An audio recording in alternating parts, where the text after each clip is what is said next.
നമസ്കാരം. നമസ്കാരം. ചേട്ടിപ്പോ ഈ ബി.ജെ.പിയുടെ സ്ഥാനാർത്ഥിയാണല്ലോ. അതെ. ഈ തൃശ്ശൂർ കോർപ്പറേഷനിൽ എത്രാമത്തെ വാർഡത്? 1ാം ഡിവിഷൻ, പൂങ്കുന്നം ഡിവിഷൻ. പേരെന്തായിരുന്നു ചേട്ടാ? രഘുനാഥ് മേനോൻ. ചേട്ടിപ്പോ ഈ ബി.ജെ.പി സ്ഥാനാർത്ഥിയായിട്ട് മുന്നോട്ട് വന്നിരിക്കുകയാണല്ലോ. എത്രത്തോളം ഉണ്ട് പ്രതീക്ഷകൾ? പ്രത്യേകിച്ച് സുരേഷ് ഗോപി മത്സരിച്ച് ഈ ഒരു പാർലമെന്റിൽ വിജയിച്ചതാണ് ഈ ഒരു മണ്ഡലത്തിൽ. എത്രത്തോളം പ്രതീക്ഷകളുണ്ട്? കഴിഞ്ഞ കുറേ വർഷങ്ങളായിട്ട് ബി.ജെ.പി ജയിക്കുന്ന ഒരു വാർഡാണ്. കാരണം ബി.ജെ.പി ജനങ്ങൾക്കൊപ്പം നിൽക്കുന്നു, ജനങ്ങൾ ബി.ജെ.പിക്കൊപ്പം നിൽക്കുന്നു എന്നുള്ളതാണ് ഈ ഡിവിഷനിലെ വലിയൊരു പ്രത്യേകത. അപ്പം അതുകൊണ്ട് തന്നെ വലിയൊരു പ്രതീക്ഷയിലാണ് ബി.ജെ.പി ഇവിടെ മത്സരരംഗത്ത് ഇറങ്ങിയിട്ടുള്ളത്. ഇപ്പോൾ ഈ ബി.ജെ.പിയുടെ ഒരു സിറ്റിംഗ് സീറ്റ് നിലനിർത്തുക എന്ന് പറഞ്ഞാൽ അതൊരു അതികഠിനമായിട്ടുള്ള ഒരു കാര്യമാണോ നിലവിലെ സാഹചര്യത്തിൽ? കഠിനമൊന്നുമില്ല. ജനങ്ങൾക്കറിയാം ഏതാണ് ശരി ഏതാണ് തെറ്റെന്ന് ജനങ്ങൾക്കറിയാം. അതുകൊണ്ട് തന്നെ ജനങ്ങൾ ബി.ജെ.പിക്കൊപ്പം എന്നും നിന്നിട്ടുണ്ട് ഈ ഡിവിഷനിൽ.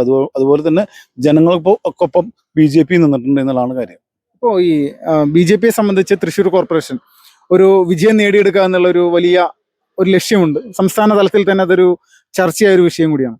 അപ്പോൾ ഇത് തൃശ്ശൂർ കോർപ്പറേഷൻ ബി.ജെ.പിക്ക് സാധ്യതയുണ്ടോ? ഉണ്ടെങ്കിൽ അത് എന്തുകൊണ്ടാണ്, എങ്ങനെയാണ് കാര്യങ്ങൾ? 100% സാധ്യതയുണ്ട്. അതിന്റെ കാരണം 2020 അതായത് തൃശ്ശൂർ കോർപ്പറേഷൻ തെരഞ്ഞെടുപ്പ് നടന്ന സമയത്ത് 12 ഡിവിഷനിൽ ബി.ജെ.പി 2ാം സ്ഥാനത്തും 6 ഡിവിഷനിൽ ബി.ജെ.പി ജയിക്കുകയും ചെയ്ത് മൊത്തം 18 ഡിവിഷനിലാണ് ബി.ജെ.പി മുന്നേറ്റം നടത്തിയത്. എന്നാൽ 2021 തൊട്ടടുത്ത വർഷം നിയമസഭാ തെരഞ്ഞെടുപ്പ് നടന്നപ്പോൾ ഇവിടെ നമ്മുടെ ഇപ്പോഴത്തെ എം.പിയും കേന്ദ്രമന്ത്രിയായ സുരേഷ് ഗോപിജിയാണ് മത്സരിച്ചത്. അന്ന് ഏകദേശം 25 ഡിവിഷനിൽ ബി.ജെ.പി 1ാം സ്ഥാനത്ത് വന്നു. പിന്നീട് നടന്ന 2024 നടന്ന ലോക്സഭാ തെരഞ്ഞെടുപ്പിൽ 35 ഡിവിഷനിൽ ബി.ജെ.പി 1ാം സ്ഥാനത്ത് വന്നു. അതുമാത്രമല്ല, ഈ കോർപ്പറേഷനിൽ എല്ലാ ഡിവിഷനുകളിലും നല്ലൊരു മുന്നേറ്റം ബി.ജെ.പിക്ക് ഉണ്ടാക്കാൻ സാധിച്ചിട്ടുണ്ട് എന്നുള്ളത് തന്നെയാണ് ബി.ജെ.പി കോർപ്പറേഷൻ ഭരണം പിടിക്കും എന്നുള്ളതിൻ്റെ ഒരു വസ്തുത. അപ്പം അതുകൊണ്ട് തന്നെ ബി.ജെ.പി കോർപ്പറേഷൻ ഭരിക്കും. അതുപോലെ തന്നെ ബി.ജെ.പിയുടെ മേയർ ഉണ്ടായിരിക്കും, ബി.ജെ.പിയുടെ ഡെപ്യൂട്ടി മേയർ ഉണ്ടായിരിക്കും, ബി.ജെ.പിയുടെ സ്റ്റാൻഡിംഗ് കമ്മിറ്റി ചെയർമാൻമാരുണ്ടായിരിക്കും. അതുപോലെ തന്നെ സുരേഷ് ഗോപിജിയുടെ വലിയൊരു പ്രൊജക്റ്റുകൾ ഇവിടെ നടപ്പിലാക്കാൻ കാരണം കേന്ദ്ര ഗവൺമെന്റിന്റെ ഒരുപാട് പദ്ധതികൾ ഭരണമില്ലാഞ്ഞിട്ട് കൂടി കേന്ദ്രം കോർപ്പറേഷൻ നൽകിയിട്ടുണ്ട്. അതിൻ്റെ ഏറ്റവും വലിയ ഉദാഹരണം അമൃത് പദ്ധതിയാണ്. ഏകദേശം 600 കോടി രൂപയുടെ പദ്ധതി തൃശ്ശൂർ കോർപ്പറേഷന് 1.0, 1.2, 2.0 കേന്ദ്ര ഗവൺമെന്റിന്റെ പ്രൊജക്റ്റുകളിലായിട്ട് ലഭിച്ചിട്ടുണ്ട്. നോക്കുമ്പോൾ അതിൽ ഏകദേശം ഒരു 400-450 കോടി രൂപയിലധികം കിട്ടിയിട്ടുള്ളത് കുടിവെള്ള പദ്ധതിക്കാണ്, ജൽജീവൻ മിഷനിലൂടെയാണ്. പക്ഷെ എന്നിട്ടും ഇപ്പോഴും നഗരവാസികൾക്ക് കിട്ടുന്ന വെള്ളം എന്ന് പറയുന്നത് ചളിവെള്ളമാണ്. അപ്പം അത് കൃത്യമായിട്ട് ആ ഫണ്ട് വിനിയോഗിക്കാൻ ഈ കോർപ്പറേഷൻ ഭരിക്കുന്ന കഴിഞ്ഞ 10 വർഷമായിട്ട് ഭരിക്കുന്ന LDFന് സാധിച്ചിട്ടില്ല എന്നുള്ളതാണ് വസ്തുത. അപ്പം അതുകൊണ്ട് തന്നെ കേന്ദ്ര ഗവൺമെന്റിന്റെ നിരവധി പ്രൊജക്റ്റുകളുണ്ട്. ആവാസ് യോജന പദ്ധതി, അതുപോലെ തന്നെ ജൽജീവൻ മിഷനിലൂടെ കുടിവെള്ള പദ്ധതി, അമൃത് പദ്ധതി, പ്രസാദ് പദ്ധതി, എല്ലാ പദ്ധതികളും കൃത്യമായിട്ട് ആ ഫണ്ട് ഇവിടെ കൊണ്ടുവന്ന് വിനിയോഗിക്കാനും അതുപോലെ തന്നെ സുരേഷ് ഗോപിജിയുടെ വലിയ വലിയ സ്വപ്ന പദ്ധതികൾ തൃശ്ശൂർ കോർപ്പറേഷൻ നടപ്പിലാക്കാനും തൃശ്ശൂർ കോർപ്പറേഷന്റെ ഭരണം ബി.ജെ.പിയെ ഏൽപ്പിച്ചാൽ മാത്രമേ സാധിക്കൂ.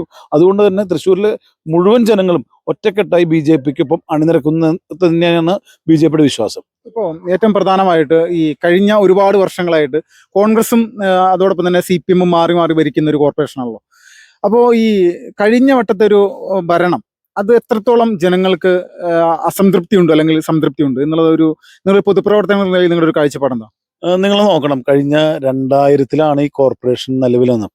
അതുവരെ മുനിസിപ്പാലിറ്റി ആയിരുന്നു. 1932-ലാണ് എനിക്ക് തോന്നുന്നു ഈ ഇപ്പോഴത്തെ കോർപ്പറേഷന്റെ കെട്ടിടം ഉണ്ടാക്കിയത്. ഏകദേശം 88-89 വർഷമായിട്ട് വലിയൊരു തകർച്ചയിലുള്ളൊരു കോർപ്പറേഷൻ കെട്ടിടമാണ് അവിടെ നിൽക്കുന്നത്. നമ്മൾ ചെന്നാൽ അറിയാം, ആകെ കുറച്ച് ഭംഗി വെച്ചിട്ടുള്ളത് മേയറുടെ റൂമും ഡെപ്യൂട്ടി മേയറുടെ റൂമും മാത്രമാണ്. ബാക്കി അവിടെ ഉദ്യോഗസ്ഥന്മാർ ഇരിക്കുന്ന ബിൽഡിംഗ് ഒക്കെ ഭീതിയിലാണ്. കാരണം എപ്പോഴാണ് ഇടിഞ്ഞു പൊളിഞ്ഞു വീഴുക എന്ന് പറയാൻ പറ്റില്ല. അതൊരു കോർപ്പറേഷൻ, ഈ നഗരത്തിലെ കോർപ്പറേഷന്റെ ഒരു ഭരണസിരാ കേന്ദ്രത്തിന്റെ കാര്യമാണ് ഞാൻ പറഞ്ഞത്. അതുപോലെ തന്നെ നോക്കൂ, നമ്മുടെ അടുത്ത തലമുറ വളർന്നു വരേണ്ട കോർപ്പറേഷൻ സ്റ്റേഡിയം അത് ഏകദേശം 1982-ലാണ് അത് ഹാൻഡ് ഓവർ ചെയ്ത് മുനിസിപ്പാലിറ്റിക്ക്, തൃശ്ശൂർ മുനിസിപ്പാലിറ്റിക്ക് ഹാൻഡ് ഓവർ ചെയ്ത്. ഇപ്പോഴും അത് യാതൊരു വികസനവും ഇല്ലാതെ തകർന്നു കിടക്കുകയാണ്. അത് ഒരു കോർപ്പറേറ്റ് കമ്പനിക്ക് അടുത്ത 5 വർഷത്തേക്ക് 4.5 കോടി രൂപയ്ക്ക് മറച്ചു വിറ്റിരിക്കുകയാണ് ഈ കോർപ്പറേഷൻ ഭരിക്കുന്ന ആളുകൾ. വലിയൊരു അഴിമതിയാണ് ആ പദ്ധതികളിലൂടെ നടപ്പിലാക്കിയിട്ടുള്ളത്. 2022 ഇപ്പോഴത്തെ രാജ്യസഭ MP ആയ PT ഉഷ ഏകദേശം 13 കോടി രൂപ ഖേലോ ഇന്ത്യ പദ്ധതി പ്രകാരം കൊണ്ടുവന്ന് കൊടുത്തതാണ്. പക്ഷെ 85-15% ഒരു റേഷ്യോയിൽ ഈ MOU സൈൻ ചെയ്യാൻ കോർപ്പറേഷൻ തയ്യാറാവാത്തത് കൊണ്ട് ആ ഖേലോ ഇന്ത്യ പദ്ധതി ക്രൈസ്റ്റ് കോളേജിന് പോയി. അത് കഴിഞ്ഞ് ഈ അഴിമതി നടത്താൻ വേണ്ടി മാത്രമാണ് ആ പദ്ധതി ഇവിടെ നടപ്പിലാക്കാതെ 4.5 കോടി രൂപ മുഴുവനായിട്ടും ഇവിടുത്തെ ഭരണപക്ഷം അടിച്ചു മാറ്റിയത്. ഇപ്പോഴും അതിനുശേഷം സുരേഷ് ഗോപിജി 19 കോടി രൂപയാണ് അദ്ദേഹം ഇടപെട്ടുകൊണ്ട് ഈ എന്താ പറയാ ഈ സ്റ്റേഡിയത്തിലേക്ക് കൊണ്ടുവന്നത്. പക്ഷെ അത് നടപ്പിലാക്കാൻ ഇവിടുത്തെ അധികാരികൾ തയ്യാറായിട്ടില്ല. കാരണം ഇവിടുത്തെ ഒരു തലമുറ ഇപ്പോഴത്തെ സായ് സ്പോർട്സ് അതോറിറ്റി ഓഫ് ഇന്ത്യയുടെ സായിയുടെ മുഴുവൻ കോച്ചിങ്, അതുപോലെ അത്ലറ്റിക്സ്, എല്ലാ സ്പോർട്സും ഇവിടുന്ന് നിർത്തിപ്പോയി. ഒരു തലമുറയ്ക്ക് സ്പോർട്സ് രംഗത്ത് വളർന്നു വരാൻ അല്ലെങ്കിൽ അത്ലറ്റിക്സ് രംഗത്ത് വളർന്നു വരാൻ സാധിക്കാത്ത രീതിയിലാണ് ഇന്ന് പോയിട്ടുള്ളത്. അതുകൊണ്ട് തന്നെയാണ് ഏറ്റവും കൂടുതൽ ഈ ലഹരി പരിപാടികളിലേക്ക് കുട്ടികൾ പോകുന്നത് തന്നെ. കുട്ടികൾക്ക് വളർന്നു വരാനുള്ള സാഹചര്യമില്ല, സ്പോർട്സിലേക്ക് വരാനുള്ള സാഹചര്യം ഇവിടുത്തെ അധികാരികൾ ഒരുക്കി കൊടുക്കാതെ എങ്ങനെയാണ് ഒരു തലമുറ ചേഞ്ച് വരിക?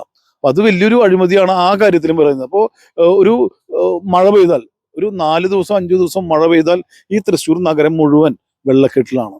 അതിന് ശാശ്വത പരിഹാരം ഉണ്ടാക്കാൻ ഈ കോർപ്പറേഷൻ 10 വർഷമായി ഭരിക്കുന്ന ഈ ഭരണസമിതിക്ക് സാധിച്ചിട്ടില്ല. ഈ നഗരത്തിൽ കുറച്ച് ലൈറ്റ് ഫിറ്റ് ചെയ്തു, കുറച്ച് റോഡുകൾ ടാർ ചെയ്തു എന്നല്ലാതെ യാതൊരു വികസനവും ഈ കഴിഞ്ഞ 10 വർഷമായിട്ട് ഈ കോർപ്പറേഷൻ ഇവിടെ നടന്നിട്ടില്ല.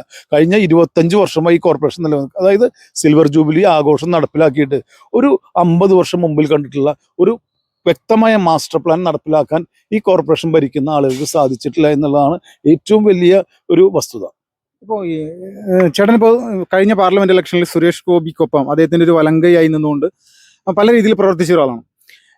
എല്ലാ മുക്കുമൂലയും തൃശ്ശൂരിൽ അറിയാവുന്നതാണ്. അപ്പം ഇതിൽ ഇപ്പോഴത്തെ ഒരു നിലവിലെ ഭരണം, സംസ്ഥാന സർക്കാരിന്റെ ഏതെങ്കിലും തരത്തിലുള്ള ഒരു സപ്പോർട്ട് തൃശ്ശൂർ കോർപ്പറേഷനുണ്ടോ? അല്ലെങ്കിൽ അതോടൊപ്പം തന്നെ സുരേഷ് ഗോപിയുടെ അദ്ദേഹം കൊണ്ടുവരുന്ന പദ്ധതികൾ തടയുന്നതിനുള്ള ശ്രമങ്ങളും ഇവർ നടത്തുന്നുണ്ട്? തീർച്ചയായിട്ടും. അതുകൊണ്ടാണല്ലോ BJPക്ക് സമരം നടത്തേണ്ട ഒരു അവസ്ഥ ഉണ്ടായത്. ഏകദേശം 12 കോടി രൂപയുടെ പ്രൊജക്ടുകളാണ് കോർപ്പറേഷൻ അധികാരികൾ തടഞ്ഞു വെച്ചത്. MP ഫണ്ടിൽ നിന്നും അനുവദിച്ചതും അതല്ലാത്ത മറ്റ് പ്രൊജക്ടുകളുമായിട്ട് സുരേഷ് ഗോപി അനുവദിച്ച 12 കോടി രൂപയുടെ പ്രൊജക്റ്റാണ് കോർപ്പറേഷനിൽ തടഞ്ഞു വെച്ചത്.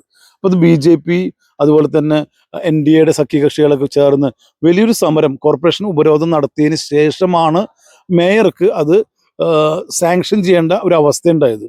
കാരണം അത്രയധികം പ്രഷർ ചെയ്യണം. BJP സമരം നടത്തിയും BJP ഉള്ളിൽ പ്രവർത്തകരും പുറത്ത് പ്രവർത്തകരും ഉള്ളിൽ കൗൺസിലർമാരും അത്രയധികം സമരം നടത്തിയിട്ടാണ് അത് സാങ്ഷൻ ചെയ്യാനുള്ള കാര്യം ഉണ്ടായത്. ഒരു വികസനത്തിന്റെ രാഷ്ട്രീയമില്ല. കാരണം വികസനം എല്ലാവർക്കും വേണ്ടിയിട്ടുള്ളതാണ്.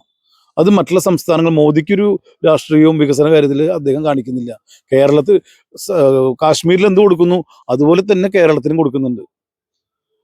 അത്തരത്തിൽ വികസനത്തിന് രാഷ്ട്രീയമില്ലാതെ വികസനമാണ് നമുക്ക് വേണ്ടത് എന്ന ചിന്താഗതി ഇടതുപക്ഷവും വലതുപക്ഷവും BJPയും ഒറ്റക്കെട്ടായിട്ട് ചിന്തിക്കേണ്ട ഒരു കാലഘട്ടത്തിലാണ് പോകുന്നത്. ഇപ്പോൾ ഏറ്റവും പ്രധാനമായിട്ടും അവസാനമായിട്ടൊരു ചോദ്യം, ഈ മാധ്യമങ്ങളുടെ മുന്നിൽ വരുന്ന സമയത്ത് ശ്രീ സുരേഷ് ഗോപി പറയുന്ന പ്രധാനപ്പെട്ട ഒരു പദ്ധതി തൃശ്ശൂരിന്റെ റൗണ്ടിന് ചുറ്റും ഒരു നടപ്പാത നിർമ്മിക്കുന്നതിന് വേണ്ടിയിട്ടുള്ള ഒരു കാര്യം പറയാറുണ്ടായിരുന്നു. അതിന് തൃശ്ശൂർ കോർപ്പറേഷൻ അനുമതി കൊടുത്തിട്ടില്ല എന്നുള്ള രീതിയിലുള്ള ഒരു കാര്യം പറയുന്നുണ്ട്. അത് എത്രത്തോളം യാഥാർത്ഥ്യമാണ്? അതിന്റെ ഒരു കാര്യങ്ങൾ എങ്ങനെയാണ്? അതാണ് സുരേഷ് ഗോപി എന്ത് പ്രൊജക്ട് കൊണ്ടുവന്നാലും തുരങ്കം വെക്കുന്ന ഒരു സംവിധാനമാണ് കോർപ്പറേഷനിൽ നിൽക്കുന്നത്. അത് കണ്ടംകുളത്തി കാട മേയർ എന്ന് പറയുന്ന മൂവർ സംഘമാണ് ഈ കോർപ്പറേഷനെ കഴിഞ്ഞ 5 വർഷമായിട്ട് കൊള്ളയടിച്ചിട്ടുള്ളത്. അപ്പൊ ഈ മൂവർ സംഘത്തിന് കൊള്ളയടിക്കാൻ കാശ് കിട്ടിയില്ലെങ്കിൽ അതിനെ തുരങ്കം വെക്കുക എന്നുള്ളതാണ് ഇവരുടെ കാര്യം. അതുകൊണ്ടാണ് സുരേഷ് ഗോപി എന്ത് പ്രൊജക്ട് കൊണ്ടുവന്നാലും തടയുന്നത്. അതുപോലെ തന്നെയാണ് ഈ പ്രൊജക്ട് കൊണ്ടുവന്നത് അതിന് തുരങ്കം വെച്ചിട്ടുള്ളത്. തൃശ്ശൂരിൽ ഇതിനൊരു മാറ്റം വരണമെങ്കിൽ കോർപ്പറേഷൻ BJP ഭരിക്കണം. തീർച്ചയായിട്ടും കോർപ്പറേഷൻ ഭരണം BJPക്ക് ഏൽപ്പിച്ചു കഴിഞ്ഞാൽ അടുത്ത 5 വർഷം കൊണ്ട് എന്താണ് മാറ്റം, എന്താണ് ചേഞ്ച് എന്നുള്ളത് കാണിച്ചു കൊടുക്കാൻ പറ്റും. താങ്ക് യുടാ. എല്ലാവിധ വിജയാശംസ. Thank you.